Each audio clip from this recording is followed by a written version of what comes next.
This process is quite clunky. It is quite slow and is quite expensive. The principal ways that this process has been implemented in recent times has been through what everyone knows as the SWIFT messaging platform. And that enables participating banks to communicate with each other, to send secure messages in accordance with a standard format so that they, in effect, can understand what the instructions are from the other side.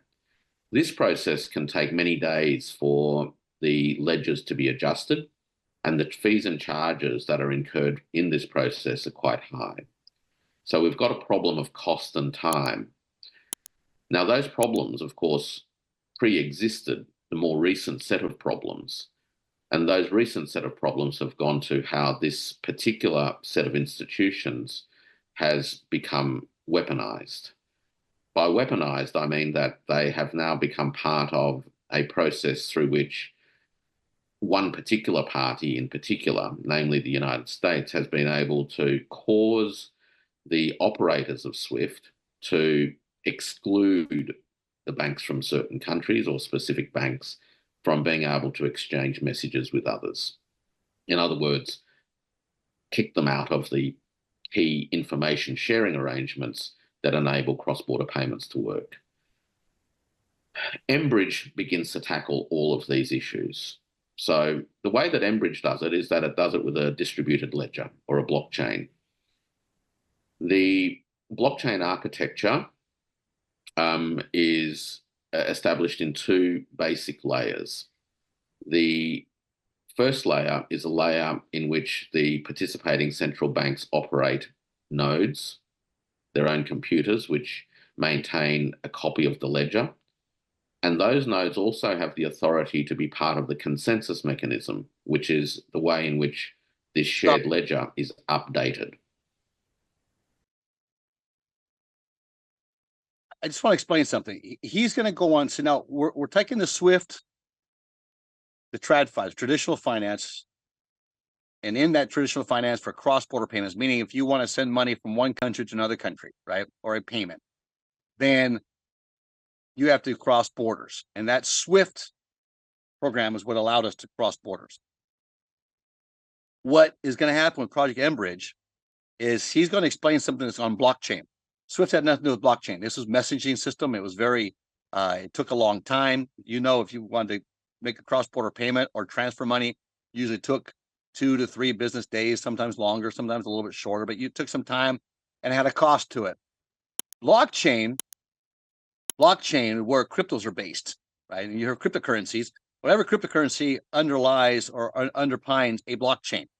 And that blockchain allows very fast transactions, digital ledger that can be open or it can be closed. Like Bitcoin's very open, too open for many, actually. Whereas Litecoin's very closed. Both of those, though, they're mined. They're done in a way it's called proof of work. So when he's going to start talking here about a blockchain, and he's going to talk about how they have these nodes, and they're going to divide out each country will be a node. So you're going to talk about they decentralize the control of the blockchain. Fine. But the problem is anytime you go away from proof of work, and this is going to be proof of staking is what they're pretty much going to be talking about now, kind of like Ethereum is, you're still centralized. You're just not as centralized. You're in between decentralized and centralized, but you're still centralized in the concept that it's not your everyday John Doe like us that is a part of it. It costs money to be a part of this. So your big players are going to be, it's like your elites, the same as World Economic Forum, right? But the World Economic Forum can do things that we can't do, and therefore they can control things that we can't control. So if you want to say, well, we're going to decentralize it with a bunch of people that some of which are part of the World Economic Forum and others of which are complete communist organizations, you're going to tell me that China is going to come together and Russia is going to come together and all the corruption they've done all these years, they're just going to stop doing it and become very honest folk and all this. I don't buy that. But I would say this project, this program will work. It may not be as successful to completely replace the US dollar, but it's going to hamper and hinder the US dollar from where we were to where we're going to be. It's going to be a complete change. I don't say it's going to disappear. but is going to completely be a whole new reset, like the World Economic Forum was saying that we need to have by 2030. That great reset where we own nothing and we'll be happy.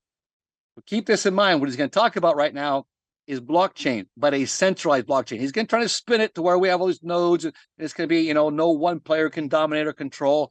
But yes, when it is proof of staking, which is how they're going to do this. I mean, they stake a amount of money in there, they stake it into it, and when they stake it into it, they actually are a part of control. They have part of that voting system that determines what that blockchain does and what it doesn't do, right? So every country is going to have a stake, right? Or in other words, every country will have a node, apparently we're talking about. So that's going to decentralize.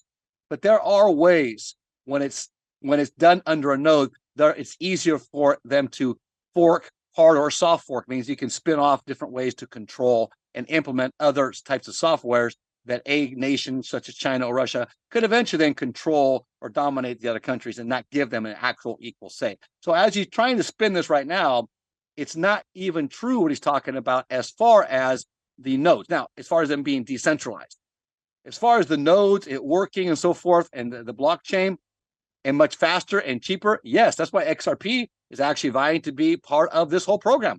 XRP is one of the candidates right now they're using to consider for this very program with the BRICS nation.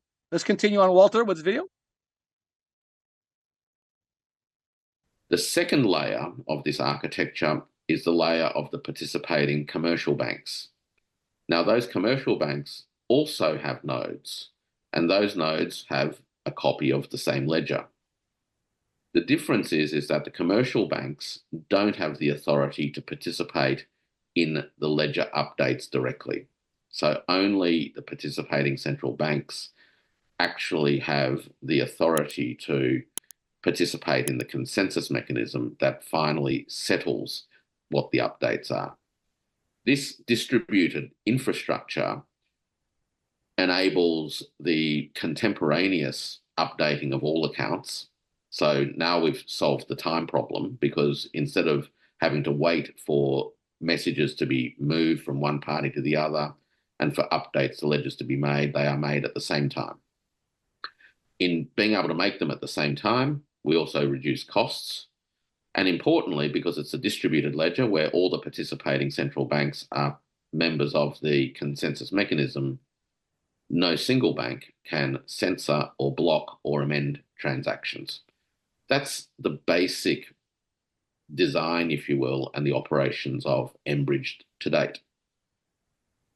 Is Project mBridge focused solely on wholesale CBDCs or e-commerce transactions, or does it have plans to eventually include retail CBDCs? At this stage, it's very much focused on the bank-to-bank transaction environment. And I guess in that sense, you would say that it is a piece of wholesale transactions architecture. More recently, the owner of WeChat in China, which is a very significant e-commerce and retail payments platform, has participated in a number of technology and transactions trials. In effect, that enables a business-to-business cross-border transaction to take place.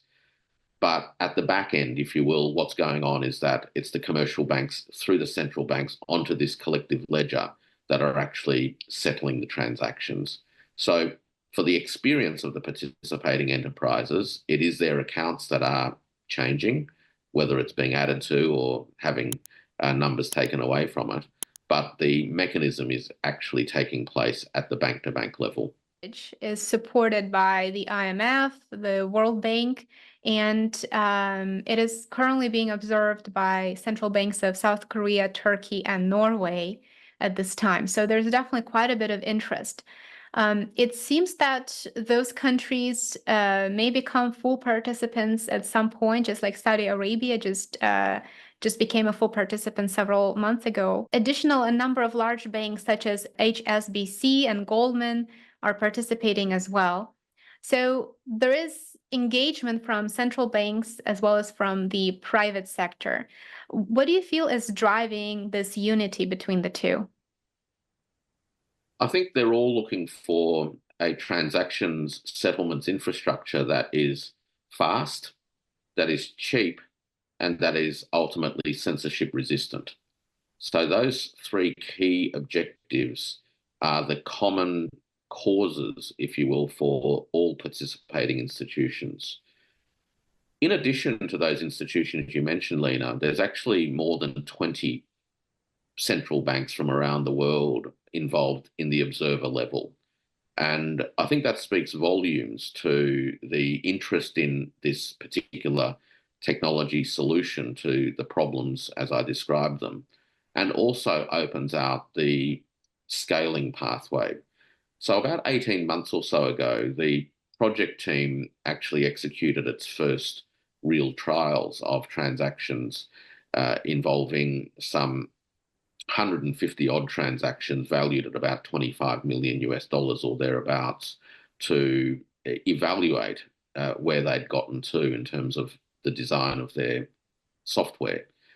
Now that all worked. So in a sense, they proved at a proof of concept level that the design objectives could be achieved.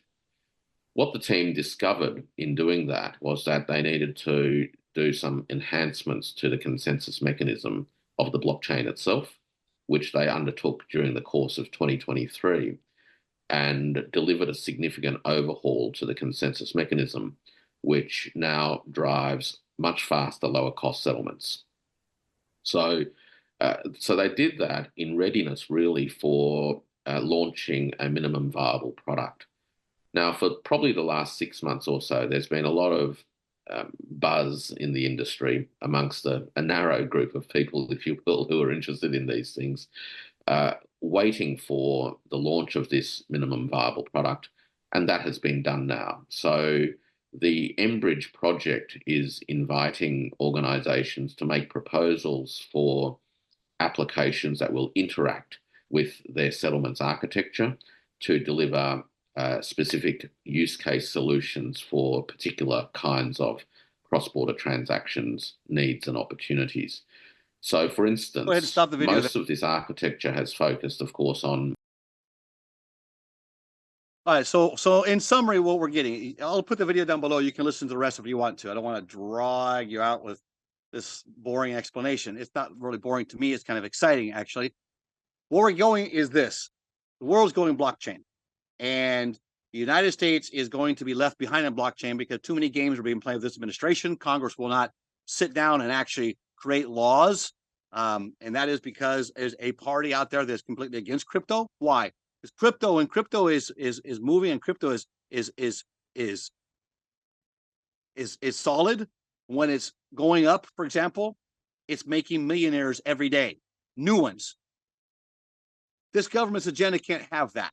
So there's going to be a great curtailing off of the dollar and of our freedoms and to be able to actually transact peer-to-peer.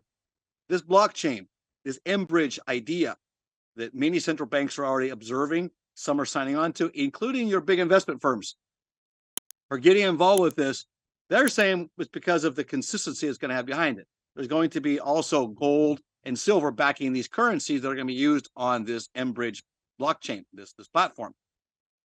It's a bridge for cross-border payments. Like I said, XRP is one of those that's vying to be this currency that's going to be used by these nations, BRICS nations, for their transactions, their purchases that they make with each other for not just petroleum now, just for buying and selling goods. We're talking about over 50% of the global GDP is already being committed to the BRICS program, this program, which is non-dollar. That's going to affect us. So we need to prepare for that. There's going to be a digital dollar, one that's going to create us in the same blockchain, but it's not going to be permissionless. We're going to have permission every transaction we do, like you do with a credit card.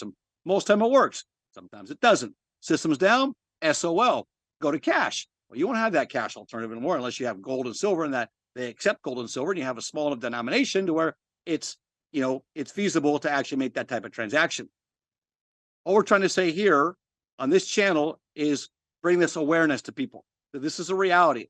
You can put this with your life for as far as your portfolio, investment portfolio, your retirement plans, and even or if you're going to talk anything about your religious life, understand how this is all going to be affected. It's an element of control that's globally being accepted by these people who have assumed this role to protect the planet under the guise of climate change. You saw it in California hitting near record highs for the heat since they've been taking temperatures in the world. They've got to show these extremes. There's other videos that explain how they can manipulate those extremes though as well, and that's truth. We need to understand truth so that we can understand better how to make good decisions and understand and address the fears of people. We understand what the truth is. We can also understand where we find how to get around these type of controls and or get through them and get over them, and what we need to do to actually stand up for what we should in defending ourselves against these type of controlled markets. And that's essentially what this is. If you like this kind of content, do us a favor, give us a thumbs up, subscribe down below, send this video out to your friends. We are only doing this a couple times a week now, once or twice a week, trying to get a couple videos out till we get our studio, because we don't really have a proper place to actually sit down and give you actually all the information we'd like to give you from what we studied from to bring this to you. Now, we just try to give maybe a video or something that helps solidify the truth of what we're trying to bring to you. If you want truth, then you'll subscribe down below. We don't put the fluff. We deal with the hard things here, and we deal with it so that we can make life more peaceful for ourselves and for others around us. So it's very important we share this news, this good news with others, that there are opportunities out there, such as decentralized crypto. Those that are mined on your ASIC miners, the one you hear about the Bitcoin miners, they talk about the poop about the electricity and things of that nature. Or on the GPUs, yeah, they're consuming too much electricity. That is just to get people to pressure others to stop or to rat them out so that market doesn't exist, because the governments can't tap into that. It's protected, and that is our market.